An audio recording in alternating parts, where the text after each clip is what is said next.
위풍당당했던 베이징 대학 교수가 중국 한자를 태국에 전파하기 위해 태국을 찾아갑니다.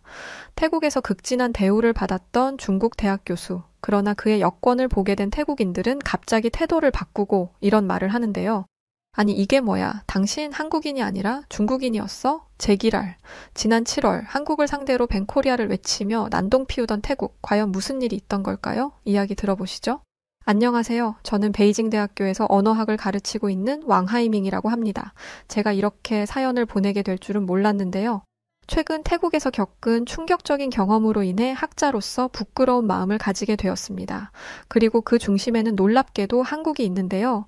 얼마 전 있었던 일을 들려드려 볼게요. 먼저 제 이야기를 해야 할 것 같네요. 저는 20년간 중국 한자의 우수성을 연구해 왔습니다. 세계 최고의 문자는 단연 한자라고 자부하면서 말이죠. 5천년의 역사를 가진 한자야말로 인류 최고의 문자 체계라 믿었고 이를 증명하는 것만이 제 역할이라고 생각했어요. 실제로 제 연구는 많은 곳에서 인정을 받았습니다. 하버드, 옥스퍼드, 소르본 등등. 제 연구 내용을 가지고 강연을 다니기도 했죠. 저는 한자의 뛰어난 특성을 설명하면서 청중들을 설득했습니다.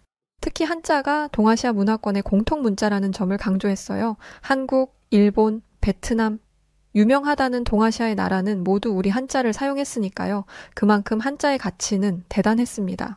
그래서 저는 한자로 통하는 세계라는 책을 준비하고 있었고 유네스코 세계문화유산 등재도 추진 중이었어요. 그러던 어느 날 태국 방콕의 출라롱콘 대학에서 특별 강연자로 초청을 받았습니다. 이번 행사에는 아시아권 참석자들 뿐만 아니라 서양 국가에서도 많이 참석한다고 하더라고요. 저는 이번 기회를 발판 삼아 한자의 위대함을 전 세계에 알리리라 마음먹었습니다. 그런데 공항에 들어서자마자 뭔가 이상했어요. 공항 곳곳에 걸린 안내문에 한자의 비중이 적었거든요. 한자 대신 커다랗게 적힌 언어는 영어 그리고 한글이었습니다. 중국어는 작게 구석으로 밀어낸 글자가 한글이라니 어이가 없더라고요. 태국에 방문하는 중국인들이 한둘이 아닌 것으로 알고 있는데 중국어를 이런 식으로 방치하다니 태국인들이 이 정도로 무식한가 싶었습니다. 하지만 이 정도야 한국인들이 태국에 와서 돈을 많이 쓴다더니 이런 식으로라도 한국인들을 대접해주고 싶은가 보다 생각하며 넘길 수 있었어요. 그런데 출라롱콘 대학에 도착하자마자 볼 수 없는 상황을 마주하게 되었습니다. 대학의 캠퍼스 입구부터 한글로 된 현수막이 걸려 있더라고요. 저게 뭔 뜻인가 해서 번역기를 돌려보니 한국어 능력시험 대비반 수강생 모집, K컬처 특강, 한국 유학 설명회 등등 죄다 한국과 관련된 것들이었습니다. 저는 고개를 두리번거리면서 중국과 관련된 내용을 찾으려고 노력했어요. 혹시 태국어로 적힌 건 아닌가 싶어서 모든 현수막과 포스터를 번역해봤는데 어쩜 하나도 없더군요. 저는 불편한 마음을 안고 행사 관계자와의 미팅에 참석했습니다. 저는 중국과 관련된 게 하나도 없다는 건 말이 안 된다고 생각했어요. 학교에서 의도적으로 중국과 관련된 걸 배제하는 것일 수도 있겠다는 생각까지 할 정도였죠. 그래서 관계자에게 물었습니다. 하나만 여쭤보고 싶은데요. 캠퍼스에 중국 관련 홍보물이 하나도 없는 이유가 뭔가요? 유학이나 교환학생 관련한 홍보물도 많은데 그곳에서도 중국은 쏙 빠져 있더군요. 제가 못 본 겁니까? 행사 관계자는 잠시 당황한 기색을 보이더니 조심스럽게 대답했습니다. 그게 중국 관련된 내용은 학생들의 관심도가 떨어져서요. 어이가 없더라고요. 중국에 대한 관심이 떨어지다니? 그렇다기엔 한국에 관련된 건 많던데요. 이 대학은 한국이 중국에 비해 덜 떨어진다는 걸 모르나 봅니다. 학생들이 좀 더 선진적인 문화와 지식을 배울 수 있도록 선도해야 하는 게 학교가 해야 할 일인데 한국 문화를 배우는 걸 가만히 두고 보다니 저라면 중국과 관련된 수업과 세미나를 늘렸을 겁니다. 저는 이 태국 관계자가 자신의 잘못을 바로잡고 중국어 관련 강좌를 늘리겠다고 말할 줄 알았어요. 그런데 그의 반응은 제 생각과 전혀 달랐습니다. 중국어 과정이 있기는 하지만 최근 들어 수강 신청률이 많이 떨어져서 대부분의 수업이 폐강됐습니다. 그에 반해 한국어 수강은 수요가 높아져서 계속 생겨나는 추세고요. 학생들이 원하지 않는 강좌는 개설할 수가 없습니다. 그리고 태국은 한글을 제2 외국어로 채택하고 있어서 한글 위주로 교육하는 게 맞습니다. 이 말을 듣는데 열이 확 받더라고요. 지금까지 중국어를 연구하면서 이런 모욕은 처음이었습니다.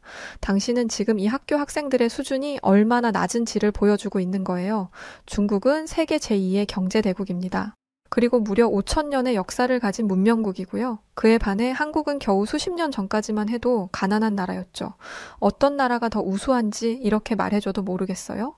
관계자는 땀을 뻘뻘 흘리며 저에게 한국어를 가르칠 수밖에 없는 이유에 대해 말했지만 저는 듣지도 않고 나와 버렸습니다. 마음 같아서는 이딴 행사 때려치우고 나가고 싶었어요. 미팅 장소에서 나와 캠퍼스 한가운데로 갔는데 제가 평생 연구해온 한자는 찾아볼 수가 없었습니다. 대신 한글이 이곳을 점령하고 있었죠. 어떻게 강연을 끝냈는지도 모르겠어요. 기존에 약속된 내용대로 강연을 하지 않으면 위약금을 내야 한다는 조항이 아니었으면 뒤집어 엎었을 수도 있습니다. 저는 강연에서는 차마 못했던 이야기를 현지 언론과의 인터뷰에서 해야겠다는 생각을 했고 이 기회를 통해 태국 내 한글 열풍을 지적하고 싶었어요. 특히 지난 여름 7월에 있었던 벤코리아 사태를 언급하면 분명 태국 기자들의 공감도 살 수 있고 태국인들의 한국에 대한 반한 감정도 다시 이끌어낼 수 있을 것 같았습니다. 방콕 포스트, 더네이션 등 주요 언론사 기자 5명이 참석한 자리에서 제가 먼저 입을 열었습니다. 태국에 오자마자 가장 충격받은 건 태국 곳곳에 퍼져 있는 한글이었습니다. 대체 왜 태국이 한글을 배우는 건지 의아합니다. 한국은 얼마 전 태국인들을 무자비하게 추방하지 않았습니까? 그리고 여행객들에 대한 검문도 강화했다고 하던데요. 태국인들은 그런 취급을 받아놓고도 한글을 배우다니 자존심도 없나요? 저는 의기양양한 표정으로 기자들을 바라봤어요. 아니나 다를까 당황한 표정으로 서로 눈치를 보더군요. 저는 제가 전곡을 찔렀다고 생각했습니다. 그런데 그때 더네이션의 여성 기자가 날카로운 목소리로 제 말에 반박하기 시작했어요. 교수님은 지금 잘못된 지적을 하고 계십니다. 한국의 조치는 정당한 것이었습니다. 한국에서 강제 추방된 태국인들은 한국에 불법 체류를 한 사람들이었거든요. 입국 과정을 까다롭게 한 것도 불법 체류자를 걸러내기 위한 최소한의 장치였습니다. 예상치 못한 반응에 당황스러웠습니다. 자기 나라잖아요. 아무리 잘못했어도 내 나라를 이렇게 비판하다니 중국과는 전혀 다른 모습에 많이 놀랐습니다. 중국에서는 아무리 중국이 잘못했어도 중국 편을 드는 게 옳거든요. 여자 기자가 제 말에 반박하고 있을 때 다른 기자도 가세했습니다. 태국에서 벤코리아 운동이 있었던 건 한국의 이러한 조치를 잘못 이해한 태국인들 때문이었습니다. 지금은 모두가 잘못을 인정하고 있고 오히려 한국이 우리에게 얼마나 많은 기회를 주고 있었는지 알고 있어요. 한국은 합법적인 취업 기회도 많이 제공하고 있었습니다.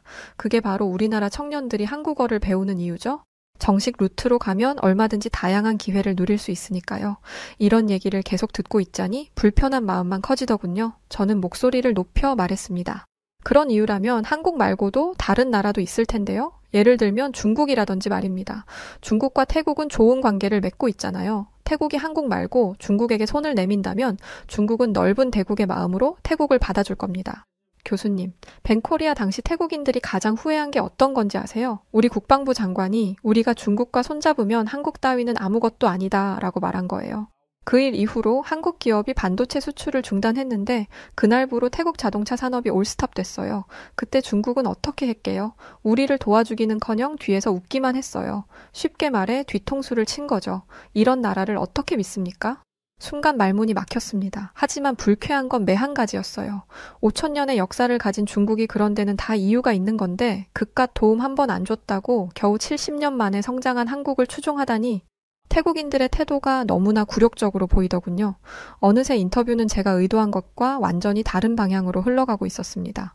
저는 더 이상 이런 인터뷰를 이어갈 이유가 없다고 생각했고 어영부영 인터뷰를 끝내버렸어요. 그런데 화를 내야 할 사람은 저인데 기자들이 궁시렁궁시렁 거리더라고요. 언어학에 관해 다루려고 했는데 정치 얘기만 하다 끝났네. 여하튼 누가 중국인 아니랄까봐. 세상 이런 인터뷰는 처음이다. 뭐 저런 인간이 다 있어? 라고 말이죠. 평소라면 불같이 화를 냈겠지만 상대할 가치조차 없다고 생각하고 그냥 나와버렸습니다. 저는 이런 태국인들의 태도에 매우 불쾌한 마음을 가진 상태로 호텔에 돌아왔어요. 근데 며칠간 강연 일정이 없어서 호텔에만 있는데 계속 안에만 있으려니 답답하더라고요. 현지 식당에서 밥을 먹고 부른 배를 두드리며 밖으로 나왔는데 마침 학생들의 하교 시간이 겹쳤습니다. 수많은 학생들이 거리로 쏟아져 나왔는데 학생들을 찬찬히 살펴보는 저는 놀라운 공통점을 발견했어요. 학생들이 가방에 비슷하게 생긴 인형들을 달고 다니더라고요. 그리고 책에는 한글로 무어라 적힌 스티커들이 잔뜩 붙어 있었습니다. 심지어 학생들은 한국어로 떠들거나 한국 노래를 크게 틀으며 걸어가고 있었어요. 저라면 시끄러운 한국 노래를 끄라고 화를 냈을 텐데 태국 학생들은 오히려 신난다는 듯 노래를 더 키우라고 손짓하거나 다 함께 노래를 부르며 걸어가고 길거리 한복판에서 춤을 추기도 했습니다. 어려운 동작도 수월하게 해내는 걸 보니 저 한국 가수의 춤을 얼마나 많이 보고 따라 췄을지 감도 안 잡히더라고요. 저는 학생들이 우르르 몰려 들어가는 가게로 들어갔습니다. 그곳에는 한국 아이돌 가수들의 사진과 학생들이 가방에 달고 다니는 인형이 함께 찍혀 있는 사진이 붙어 있었어요. 그 모습을 신기하게 보고 있는데 북적이는 가게 안을 돌아다니던 한 학생의 가방에서 인형이 툭 떨어지는 겁니다. 저는 떨어진 인형을 주워들고 대체 이게 뭐지 싶어 유심히 보고 있었습니다. 그런데 그때 학생이 소리를 치면서 제가 들고 있던 인형을 휙 하고 채가는 게 아니겠어요? 무슨 도둑놈 취급을 하는 게 어이가 없어서 버릇없는 학생을 째려보았습니다. 학생은 태국말로 손가락질까지 하며 화를 내고 있었는데 제가 말을 알아듣지 못하니 더듬거리는 영어로까지 화를 내더라고요. 보통 언어가 안 되면 대충 말하다가 마는데 얼마나 화가 나면 저렇게까지 화가 나는 감정을 표현하나 싶었습니다. 학생이 화를 내는 이유는 이거였어요. 저를 진짜 도둑으로 생각하고 있더라고요. 저는 억울한 마음에 내 나이가 50이 넘었는데 이런 걸 훔쳐서 뭘 하겠냐고 억울함을 호소했습니다. 그런데 학생의 생각은 달랐어요. 요즘 애고 어른이고 할 것 없이 이것만 보면 난리예요. 얼마 전에도 딸 준다고 내 친구 가방에 달린 인형 훔쳐가려던 아줌마가 있었다고요. 저는 대체 이게 뭐길래 이렇게까지 하는지 궁금했습니다. 너무 귀해서 구하는 게 힘들다고 하더라고요. 학생들은 이 인형이 없으면 세상이 무너지는 것처럼 굴었어요. 한국 가수들을 본떠서 만든 인형인데 이게 없으면 애들이랑 대화가 안 돼요. 한국 가수들의 진짜 팬이라는 표식 같은 거거든요. 그나저나 아줌마 진짜 도둑 아니죠? 저는 자칫 잘못하면 도둑으로 몰릴 것만 같은 상황에 손사래를 치며 도둑이 아님을 증명해야 했습니다. 놀라운 장면은 이게 다가 아니었어요. 학생들이 들어간 가게의 진열대에는 온통 한국 과자와 라면이었습니다. 그리고 학생들은 그것들을 사기 위해 줄을 서고 있었죠. 게다가 학생들은 한국에서 건너온 물건들의 포장지에 적힌 한글을 척척 읽었습니다. 그에 반해 중국에서 건너온 제품은 가게 구석진 곳에 먼지가 쌓인 채 나뒹굴고 있었고 그 물건에 관심을 가져주는 사람은 아무도 없었죠. 저는 가게에서 나와 학교 주변을 서성였습니다. 뭔가 할 생각은 아니었고 그냥 발길이 닿았던 곳이 학교 근처였던 거예요. 그런데 그때 갑자기 어깨를 잡히는 느낌과 함께 뒤를 돌아보니 완전 무장한 경찰들이 저를 둘러싸고 있었습니다. 누군가가 저를 수상한 사람으로 신고를 한 것 같았죠. 경찰들은 저를 굉장히 정중한 태도로 대했습니다. 일단 신고가 들어왔으니 경찰서로 가서 리포트를 써야 한다며 커피도 주고 심지어 다과까지 건네었어요. 제가 당연히 나쁜 의도로 학교에 간 게 아니라는 걸 안다는 듯이요. 저는 역시 학생들은 아무것도 몰라서 한국만 찾지만 어른들은 다르구나. 어른들은 중국의 위험을 잘 알고 있는 거야. 그러니까 나를 이렇게 잘 대우하지 라고 생각했습니다. 저는 태국처럼 중국보다 못 사는 나라의 극진한 대접은 당연하다 생각하며 거만하게 앉아 커피를 마시고 있었어요. 그런데 제 여권을 본 경찰관의 표정이 순식간에 굳어졌습니다. 당신 한국인이 아니군. 방금 전까지의 친절한 미소는 온데간데 없고 제 앞에 있던 커피와 다과는 흔적도 없이 치워져 있었어요. 중국인이라면 이야기가 달라지지? 이봐, 당장 일어나. 당신이 여기에 앉아 있어도 된다고 생각해? 수상쩍게 학교 앞에서 어슬렁거린 이유가 뭐야? 경찰들은 저를 조사실로 끌고 들어갔습니다. 험악한 분위기 속에서 저는 순식간에 중범죄자와 같은 취급을 받고 있었어요.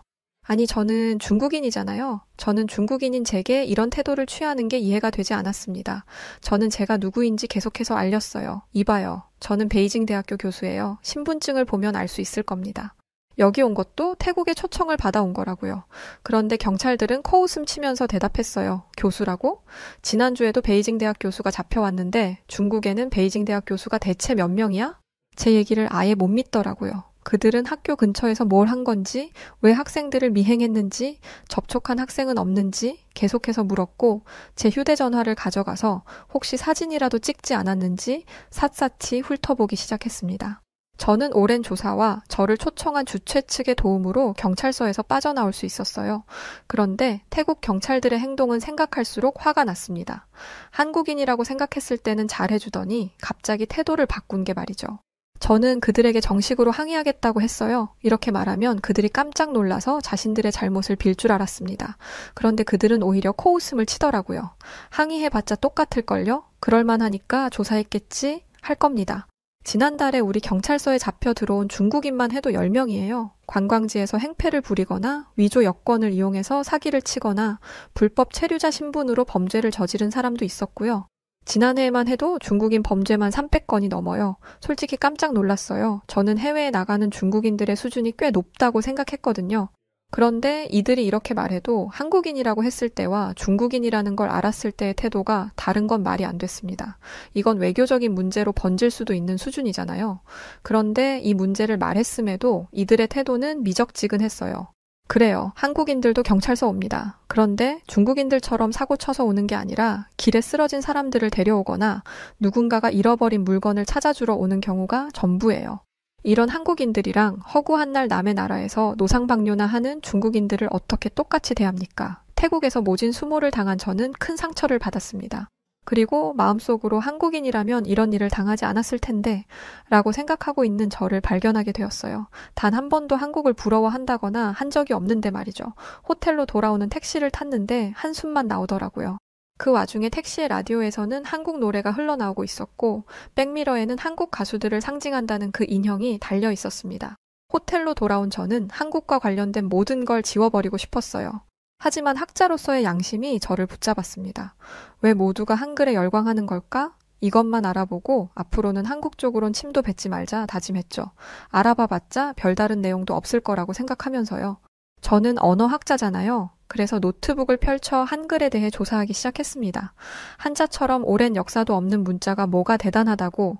그런데 한글의 제작 원리를 알게 된 순간 충격이 밀려왔습니다. 자음과 모음의 제작 원리, 이건 마치 현대 과학자가 만든 것 같았어요. 기혁은 혀가 목구멍을 막는 모양을, 니흐는 혀가 윗 잇몸에 닿는 모양을, 모든 자음이 발음 기관의 모양을 본떠 만들어졌다는 사실이 믿기지 않았습니다. 이게 600년 전에 만들어졌다고? 최근에 만들어진 게 아니라? 말도 안 돼.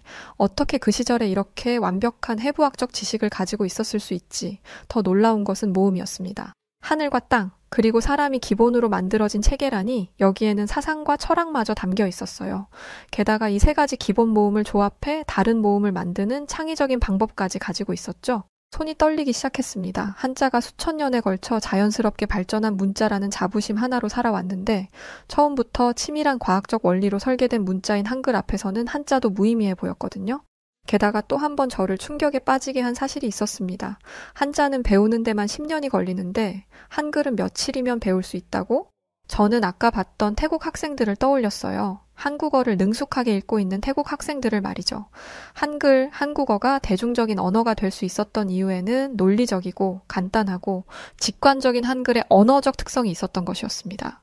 그런데 저는 이 부분에서만큼은 한글이 한자보다 덜 떨어진 문자라고 생각하고 싶었어요. 좀 더 어렵고 접근하기 힘든 게 우수하다는 생각을 하고 있었으니까요. 그런데 세종대왕의 창제 목적을 알게 된 저는 충격에 빠졌습니다. 어리석은 백성이 한글을 배워 뜻을 펼치게 하라. 기득권 중에 기득권인 왕이 한낱 백성을 위해 그들이 배우기 쉬운 언어를 만들었더군요. 먼 과거에 이러한 노력이 현재의 한글을 만들었고 그 덕분에 세계의 많은 사람들이 쉽게 한글을 접하고 있었던 것이었습니다. 심지어 문자가 없는 인도네시아의 소수민족 찌아찌아족, 문맹률이 99%에 달하는 솔로몬 제도, 볼리비아의 아이마라족 등 문자가 필요한 나라들은 모두 한글을 가져다가 쓰고 있었습니다. 그에 반해 우리 중국의 한자를 가져다가 쓰고 싶다고 하는 문화권이나 해외 다른 나라들은 그 어디에도 없었어요. 연구를 하면 할수록 부정할 수 없는 사실과 마주하게 됐습니다. 한자는 배우기 어렵고 복잡한 반면 한글은 누구나 쉽게 배울 수 있었어요. 한국이 과거에 한자를 빌려다 썼었기 때문에 한글은 한자보다 훨씬 모자란 문자라고 생각했는데 이건 저의 완벽한 착각이었습니다. 심지어 중국 내에서조차 한자 교육에 어려움을 겪고 있다는 통계 자료를 보았습니다. 이 결과를 어찌나 꽁꽁 숨겨두었는지 교수라는 직업을 가지고 있지 않았더라면 해당 내용까지 접근하기 어려웠을 거예요. 아마 중국 정부에서 이 내용이 알려지지 않기를 바랐던 것 같습니다. 중국의 문맹률이 높다는 것이 옛말이라는 얘기가 돌았고 저도 그렇게 믿었습니다. 그런데 이건 전부 사실이 아니었어요. 문맹률이 낮다는 통계는 베이징이나 상류층이 사는 지역에서 낸 것이고 대부분의 인구가 밀집되어 있는 시골 지역에는 발길도 안 했더라고요. 도시에 사는 사람들은 교육 수준이 높으니 당연히 글을 읽을 줄 알 것이고 그들 위주로 통계를 내면 문맹률이 낮을 수밖에요. 그런데 문맹률이 낮으면 뭐 합니까? 제가 이것까지는 부끄러워서 얘기를 안 하려고 했는데 중국과 일본의 공통된 문제가 뭔지 아시나요? 요즘 젊은이들은 한자를 제대로 쓸 줄 모릅니다. 휴대전화가 생기면서 이 문제가 더 심각해졌어요. 휴대전화가 알아서 한자를 찾아주니까 실제로 본인들 손으로는 쓰지를 못하는 거죠. 대충 비슷하게 뭉뚱그려서 써버립니다. 저는 이걸 보면서 나라에 망조가 들었다고 생각했는데 일본도 비슷한 상황이라고 하니 동아시아의 모든 나라가 비슷한 상황일 거라 생각했습니다. 그래서 그나마 낫다라며 위안 삼고 있었어요. 그런데 한국을 보니 착잡해지더군요. 한글은 모양이 단순하고 들리는 대로 쓰면 되니 한자처럼 복잡한 모양을 외울 필요가 없으니까요. 밤을 새워가며 연구한 결과 한글은 단순한 문자가 아닌 인류 문자 발달사의 혁명이었다는 결론에 도달했습니다. 이토록 과학적인 문자라니 한글을 뿌리 없는 문자라며 무시했던 과거가 떠오르면서 이불을 뻥뻥 찼어요. 부끄러워서 미치겠다고요. 저는 가만히 천장을 바라보며 생각했습니다. 우리는 왜 이런 문자를 만들지 못했을까? 그런데 이런 생각을 해봤자 뭐가 달라지겠습니까?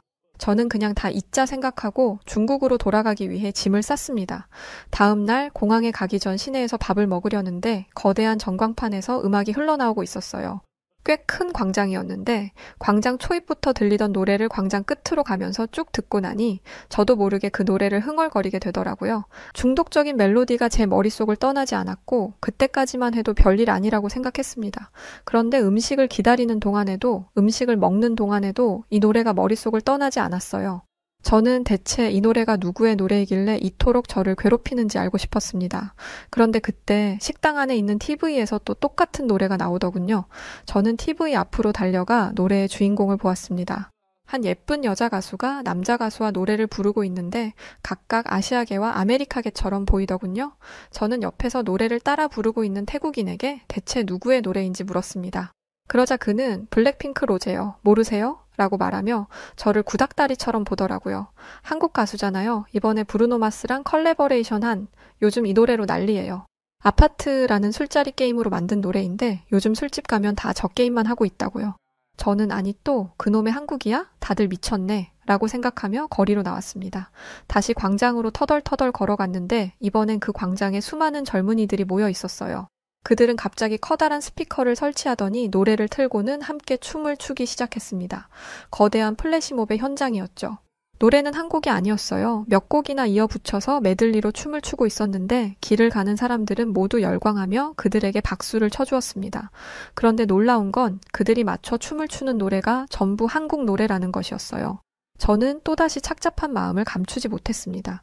중국에도 노래는 많은데 제가 아는 어떤 중국 노래도 이런 광경을 만들어내지 못했습니다.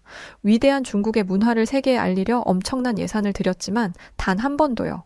심지어 이런 자발적인 열광은 단 한 번도 본 적이 없었죠. 문득 지난달 베이징에서 본 광경이 떠올랐습니다. 정부 주도로 대규모 중국 전통문화 축제를 열었지만 젊은이들의 반응은 차가웠었어요.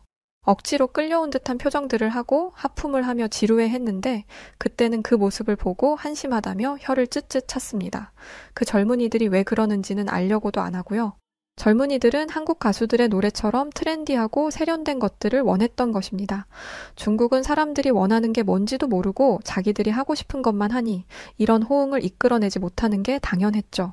하지만 이곳의 분위기는 달랐습니다. 한국의 문화를 눈앞에 들이밀고 빨리 즐겨, 어서 라고 하지 않아도 사람들은 알아서 스스로 자발적으로 한국의 문화를 즐기고 있었거든요.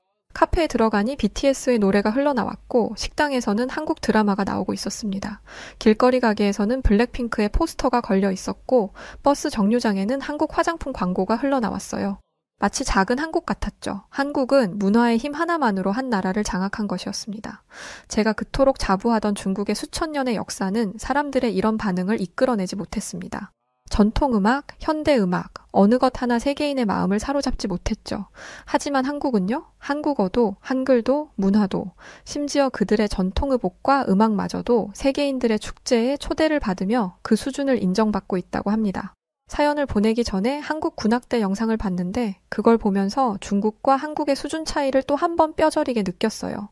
솔직히 말하면 부럽습니다. 그래서 한국처럼 되고 싶은데 어떻게 해야 할지 방법을 모르겠어요. 한국의 성공 사례를 보고 배우면 도움이 될까요? 한국인 분들은 한국이 세계적으로 인정받는 이유를 뭐라고 생각하시는지 궁금하네요.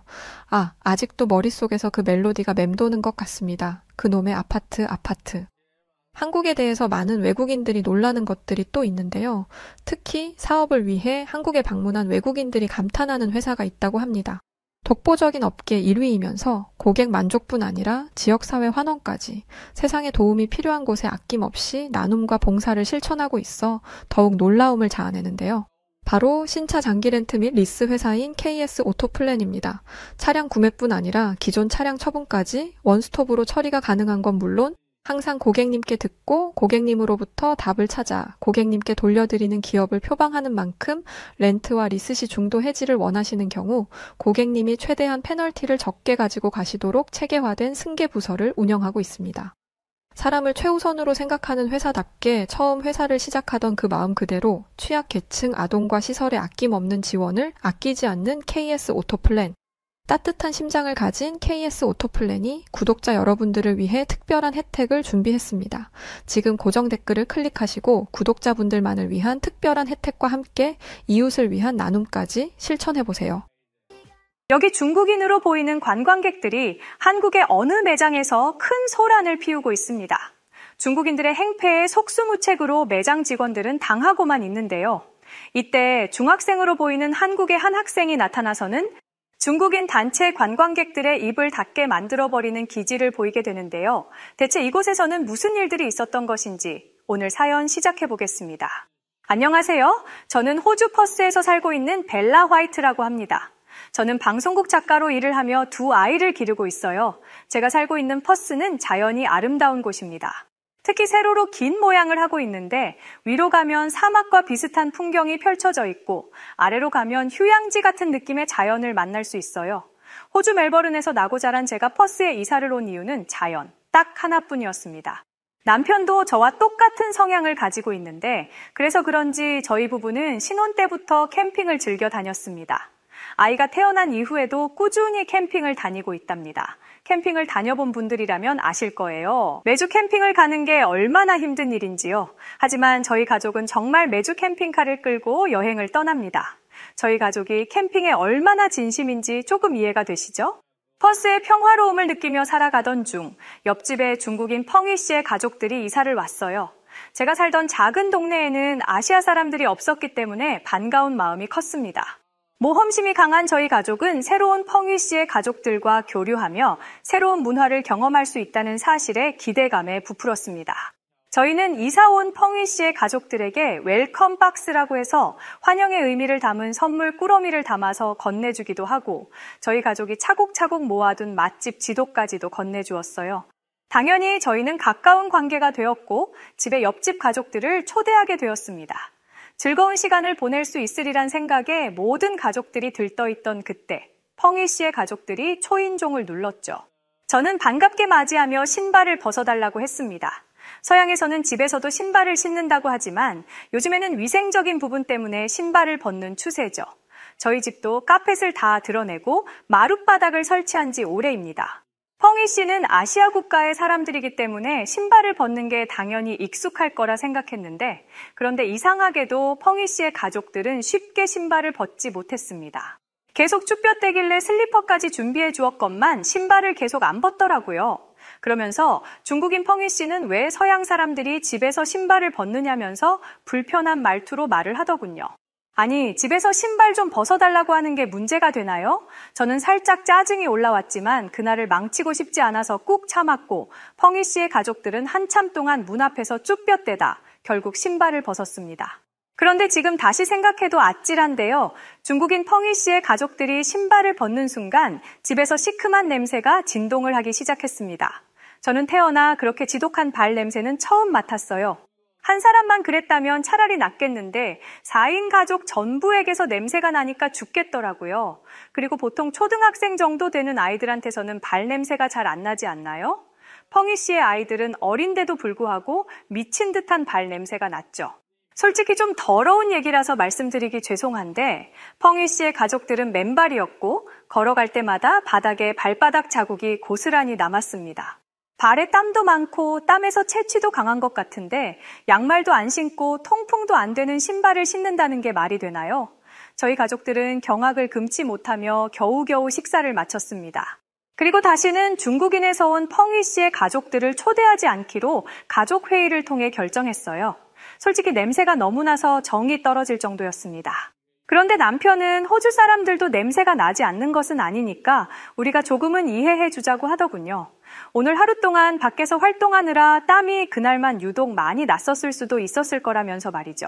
집에서 안 만나면 될 테니 너무 미워하지는 말자고 남편은 말했습니다. 저는 제 남편이 그렇게 마음이 넓은 사람인 줄 처음 알았지 뭡니까. 하지만 중국인들에게서 났던 냄새는 너무 역했기에 제 기억에 고스란히 남았죠. 그렇게 일주일 뒤 저희 가족은 여느 때와 다름없이 캠핑을 준비했습니다. 열심히 짐을 싸고 있는데 길을 지나던 펑위 씨의 가족들이 저희를 보게 되었고 캠핑을 가느냐고 묻더라고요. 그래서 그렇다고 말했더니 중국인 펑위 씨는 자신들도 따라가면 안 되겠냐고 했습니다. 캠핑카만 들어갈 수 있는 캠핑장으로 가야 해서 자리가 없다고 하자 펑위 씨는 어디서 난 건지 자신들도 캠핑카를 준비할 수 있다고 말했습니다. 남편은 펑위 씨에게 그렇게 하자라고 말을 했지만 사실 저는 내키지 않았습니다. 남편은 각각의 캠핑카에서 지내니까 이번엔 괜찮을 거라고 했죠. 그러나 캠핑장에서 정말 오만정이 떨어지는 경험을 하게 됩니다. 저녁에 캠핑장에서 바베큐를 만들었는데요. 갑자기 펑위 씨가 구워진 고기 위에 알 수 없는 가루를 쏟아부었고 저희 가족은 고기 위에 뿌린 알 수 없는 가루에서 암모니아 비슷한 냄새 때문에 먹을 수가 없었는데요. 저희는 가루 향이 너무 강해서 고기를 아이들이 먹지 못하고 있으니 뿌리지 않았으면 좋겠다고 했는데 저희 말이 기분이 나빴는지 이건 중국에서 유명한 향신료라고 하면서 불쾌한 표정을 드러냈습니다. 그러더니 이번엔 고수를 꺼내더군요. 사실 호주에서도 마카다미아 너츠 등은 고수가 들어간 케이크나 양 로스트 등에 사용되기도 합니다. 하지만 고수 향이 강해서 싫어하는 사람들이 더 많죠. 저희 가족도 고수를 좋아하지 않았습니다. 뿐만 아니라 아이들끼리 놀 때도 중국인 아이들이 어찌나 저희 아이들에게 손을 올리는지 아이들은 중국인 친구들과 놀고 싶지 않다며 캠핑카 안에서 휴대폰만 하며 시간을 보내야 했죠. 그날 이후로 저희 가족은 당연히 중국인 펑위 씨 가족들과 만남을 피했고 교류도 끊었습니다. 호주에 살며 아시아계의 사람들은 처음 사귀게 된 거였는데 썩 좋은 기분은 아니었습니다. 그런데 어느 날 저에게 정말 큰 사건이 터지게 되는 일이 발생하고야 말았는데요. 중국인 가족들과의 만남 이후로 아시아 쪽 사람들에게 좋은 생각이 없던 저에게 회사에서 믿기 힘든 출장령이 떨어졌기 때문이었죠. 제가 다니는 방송국의 교양국 국장님이 저에게 한국에 가서 다큐멘터리를 찍어오라고 하시더라고요. 한국은 중국 옆에 있는 나라잖아요. 중국인들에게 제대로 당해봤던 저는 한국이라고 다를 게 없다고 생각했습니다. 그래서 저는 단박에 국장님의 제안을 거절했습니다. 그런데 국장님이 계속 부탁하시더라고요. 저 외에는 팀을 인솔할 사람이 한 명도 없다면서 말이죠. 그래도 제가 거절하자 국장님은 한국만 다녀오면 제가 하고 싶은 주제로 제작한 프로그램을 특별 편성으로 송출해주겠다는 파격적인 제안을 했습니다. 거절하기가 어려운 제안에 결국 그 제안을 수락할 수밖에 없었습니다. 수락은 했지만 저에게 아주 큰 두 가지 문제가 계속해서 마음속에 걸렸어요. 한 가지는 당연히 중국 옆에 한국으로 간다는 것이었고 출장 기간이 길었다는 것이었습니다. 무려 한 달 반이었거든요.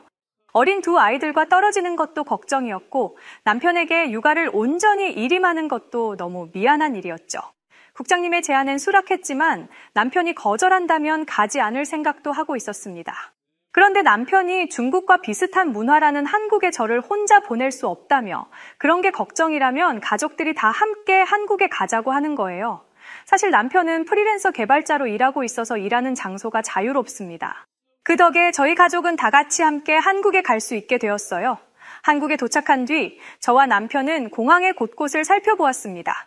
근데 생각보다 깨끗한 모습에 다소 당황하기도 했었죠.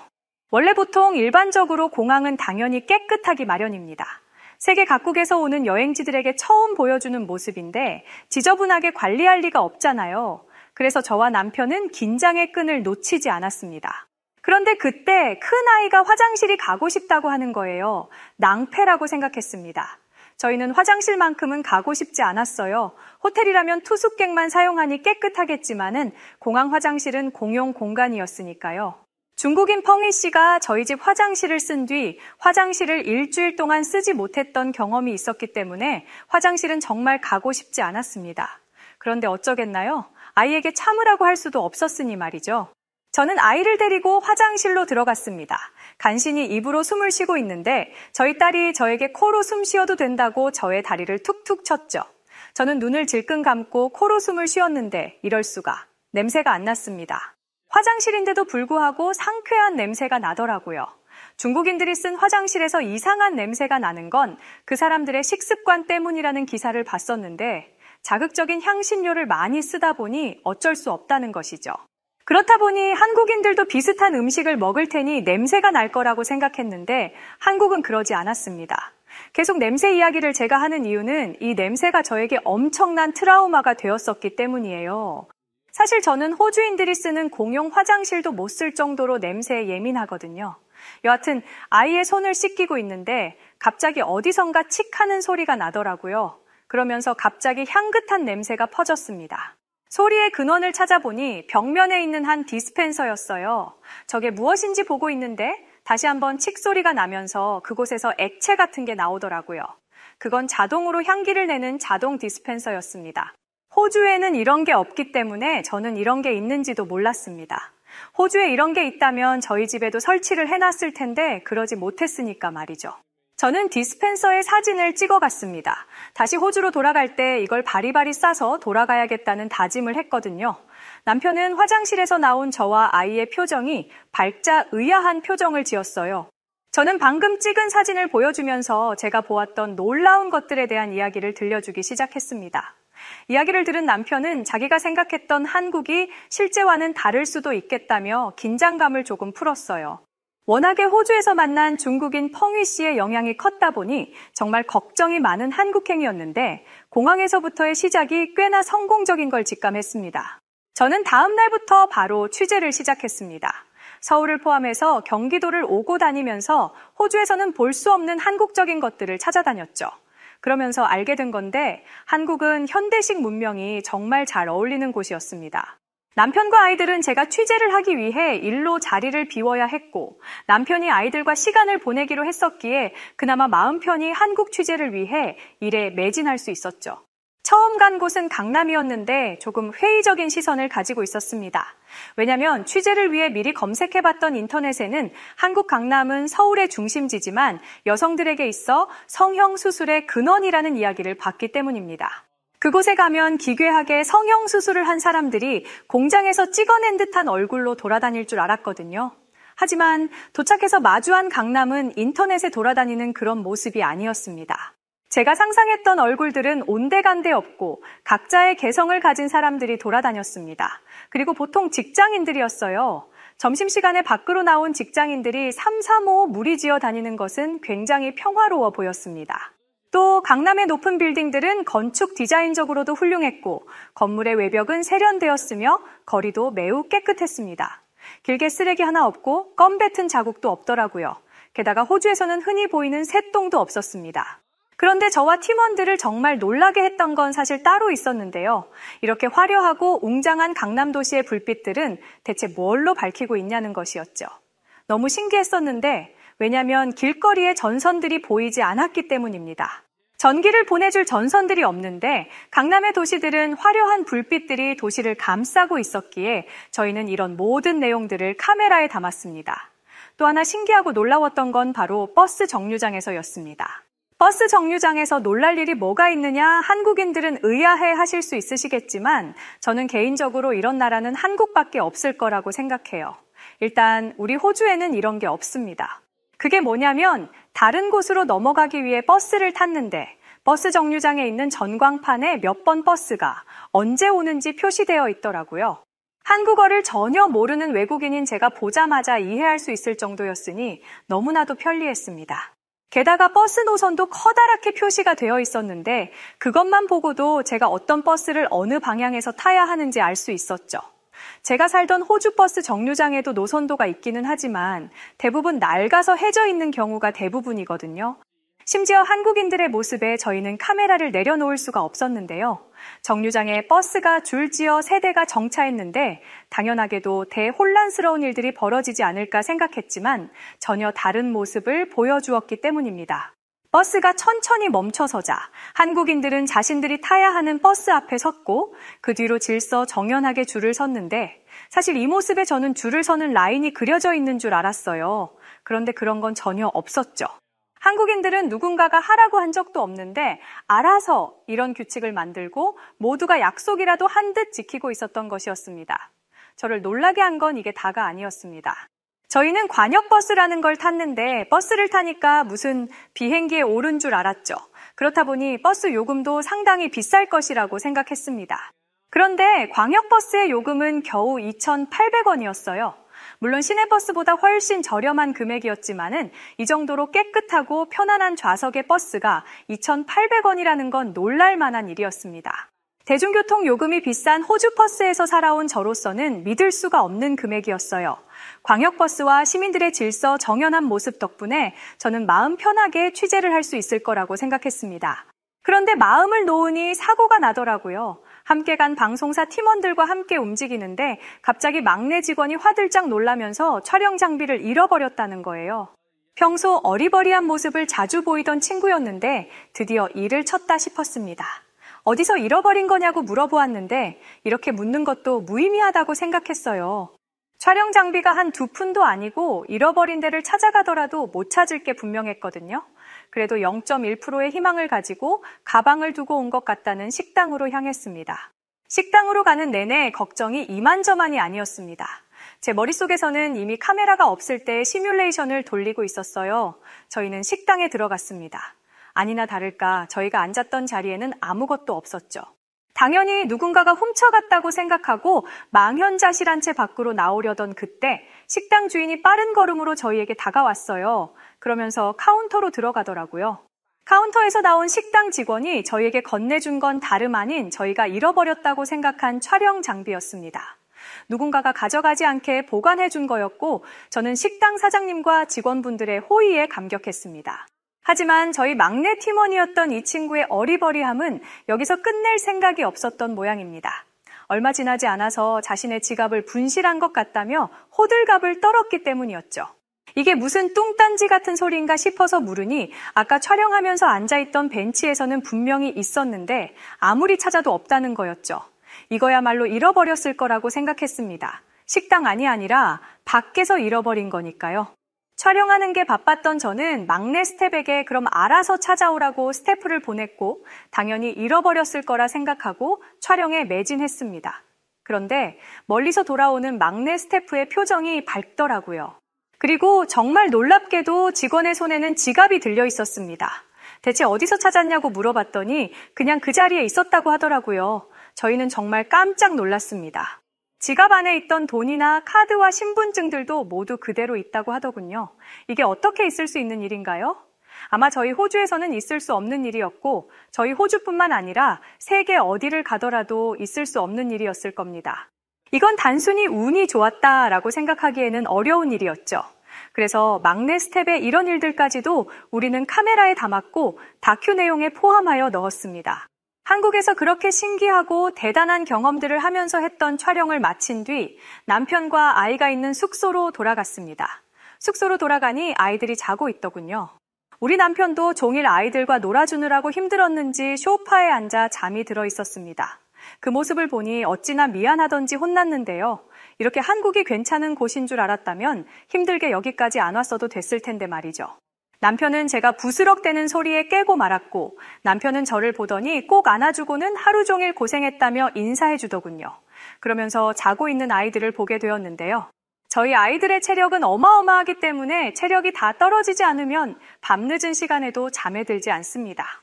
아이들을 재우기 위해서 매번 저희 부부가 얼마나 고생을 했는데 이렇게 잠에 들다니 저는 남편에게 어떻게 된 영문인지 물었어요. 남편에게 들어보니 오늘 키즈 카페라는 곳에 갔다고 하더라고요. 제가 살던 호주 퍼스에도 아이들이 놀 수 있는 키즈 카페가 있습니다. 그러나 규모가 크지 않고 놀 수 있는 공간이 한정적이다 보니 아이들이 금방 질려하기도 합니다. 그러나 남편에게 들었던 한국의 키즈 카페는 규모도 엄청나게 크고 다양한 놀이시설들로 꾸며져 있어 아이들이 시간 가는 줄도 모르고 놀았다고 하는데요. 키즈 카페에서 모래장난을 하거나 비눗방울 같은 것을 활용한 놀이를 하면서 재미있는 시간을 보냈다고 합니다.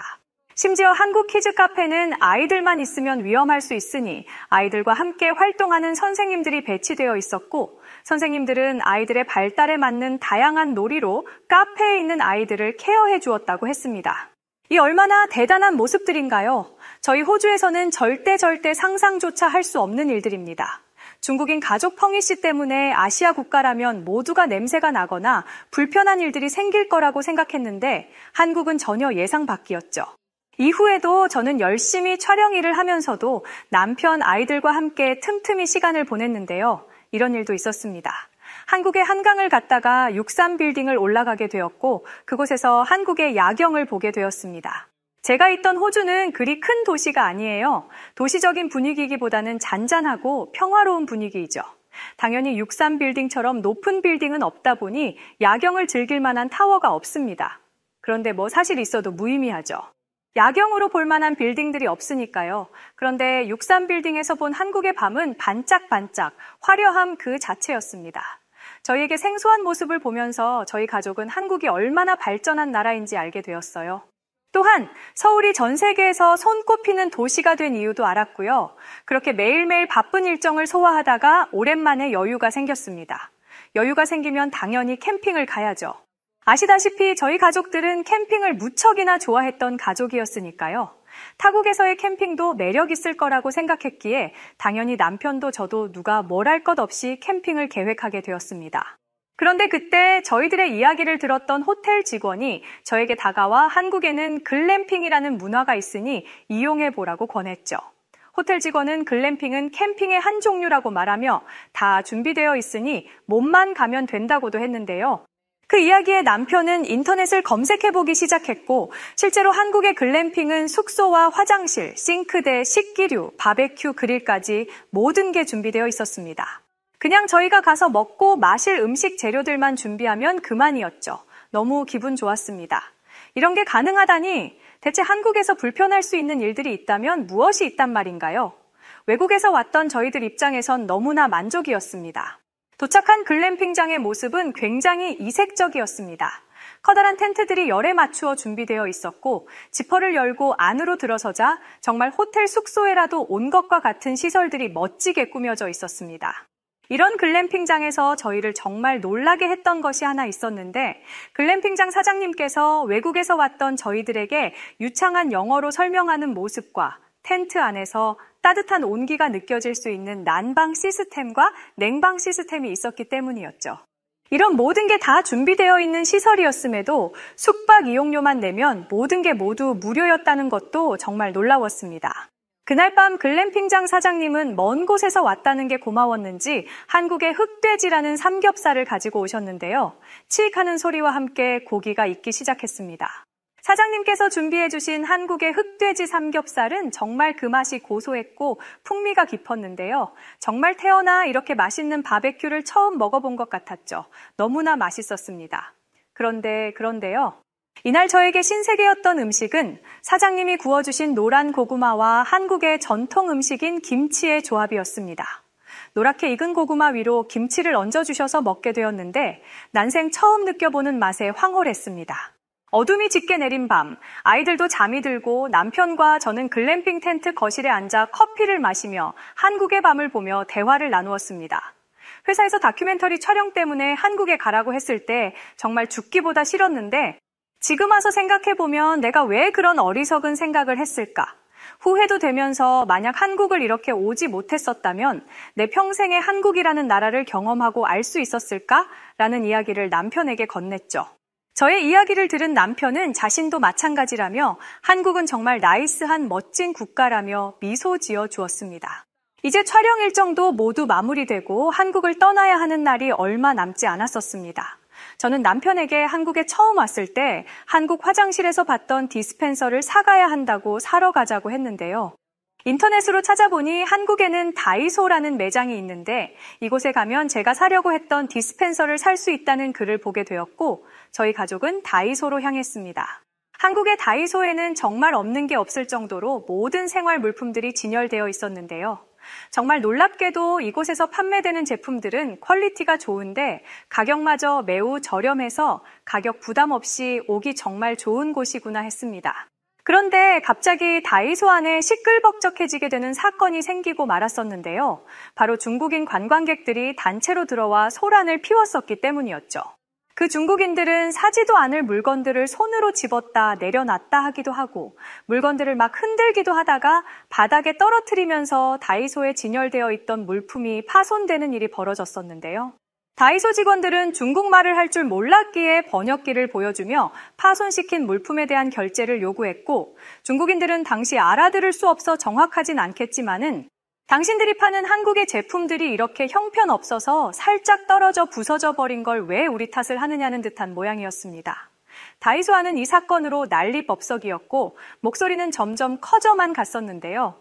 저는 무슨 대화들이 오고 가는 건지 궁금해서 번역기를 켜서 그들의 대화를 휴대폰에 찍히는 문구로 보게 되었는데 이런 말들이 오고 가고 있었죠.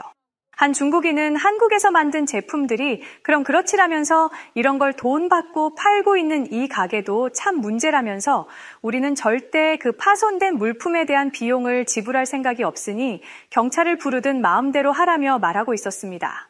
실제로 다이소 가게에는 경찰들까지 오게 되었고 중국인들은 경찰의 등장에도 목소리를 낮추지 않고 계속해서 난동을 피우고 있었는데요. 그런데 그때였습니다. 한국인으로 보이는 한 중학생 정도로 보이는 남학생이 다이소에서 소란을 피우던 중국인 관광객들의 입을 한 방에 다물게 해버려서 진짜 통쾌했던 기억이 있습니다. 무슨 일이 생겼던 것이냐고요? 그 한국인 중학생은 난동을 피우던 중국인들에게 슬그머니 다가가더니 카운터 계산대에 올려져 있던 부서진 물품을 조용히 보고는 그 부서진 물건을 들고 중국인 관광객의 눈앞에 들이밀더니 이랬던 것이죠. 바로 메이드 인 차이나라고 외쳤던 건데요. 한국 학생의 단호하고 짤막했던 외침은 다이소 안을 순간적으로 조용하게 만들었죠.